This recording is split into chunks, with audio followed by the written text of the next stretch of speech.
आज की कहानी का नाम है खूनी बस। रात के सन्नाटे में जब पूरा शहर गहरी नींद में डूबा हुआ था, हिमालय की तलहटी में बसा एक छोटा सा गांव धनपुर भय और रहस्यमयी कहानियों का केंद्र बना हुआ था।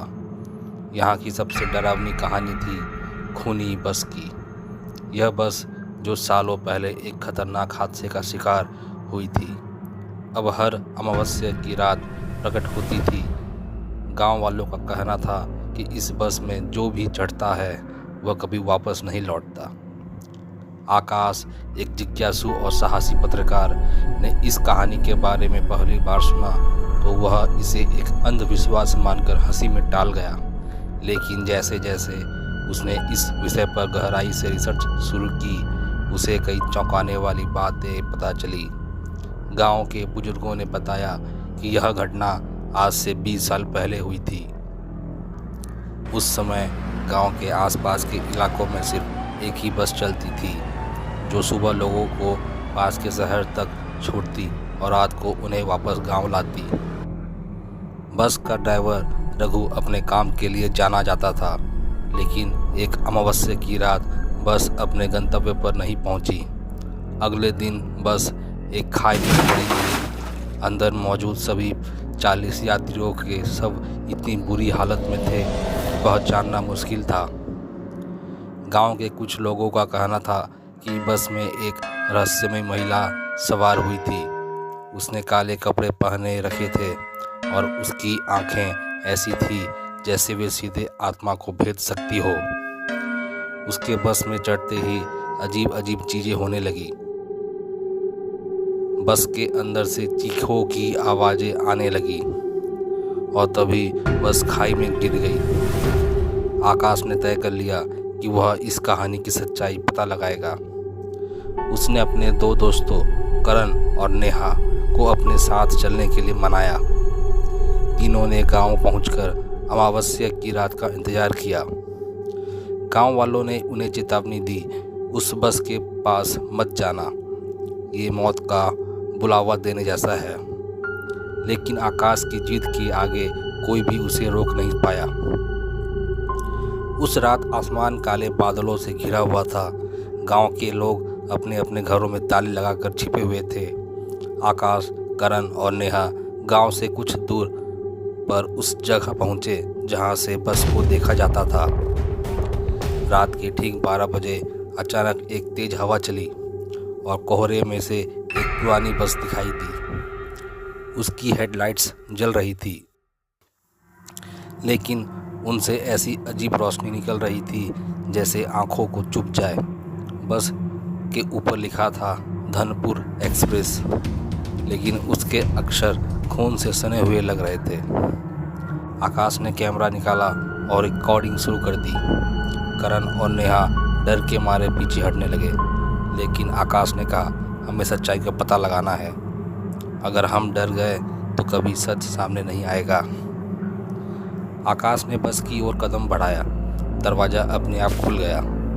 अंदर घना अंधेरा था, लेकिन जब आकाश ने टॉर्च जला कर देखा तो उसकी रोशनी सीटों पर बैठे हुए यात्रियों के कंकालों पर पड़ी।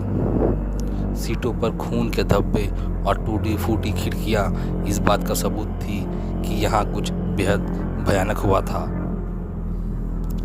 नेहा ने बस के अंदर घुसने से मना किया, लेकिन करण और आकाश ने उसे खींच लिया। तीनों अंदर जाकर सीटों की जांच करने लगे। तभी बस का दरवाज़ा जोर से बंद हो गया।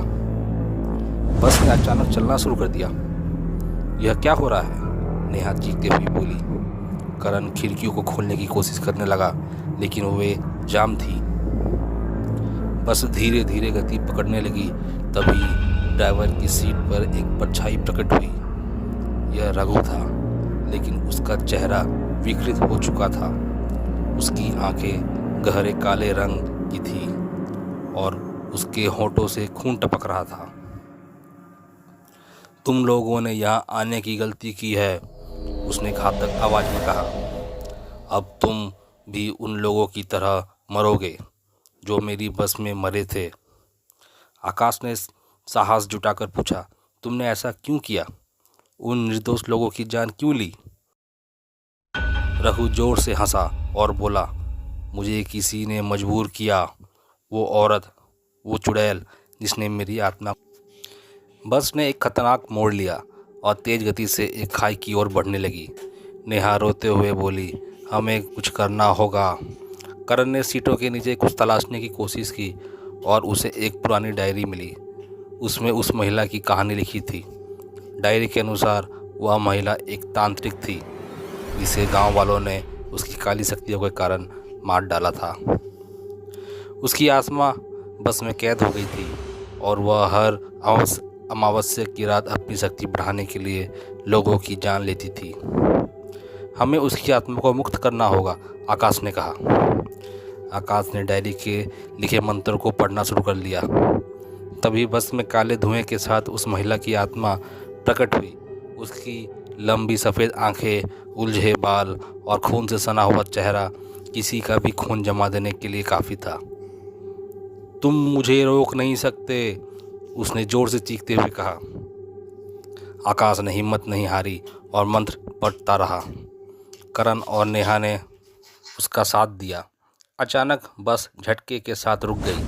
आत्मा जोर से चीखी और हवा में गायब हो गई। सुबह का सूरज उग चुका था। तीनों ने खुद को बस के बाहर पाया। बस गायब हो चुकी थी।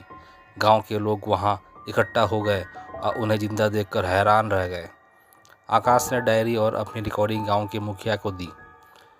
अब यह बस फिर कभी नहीं लौटेगी, आकाश ने कहा।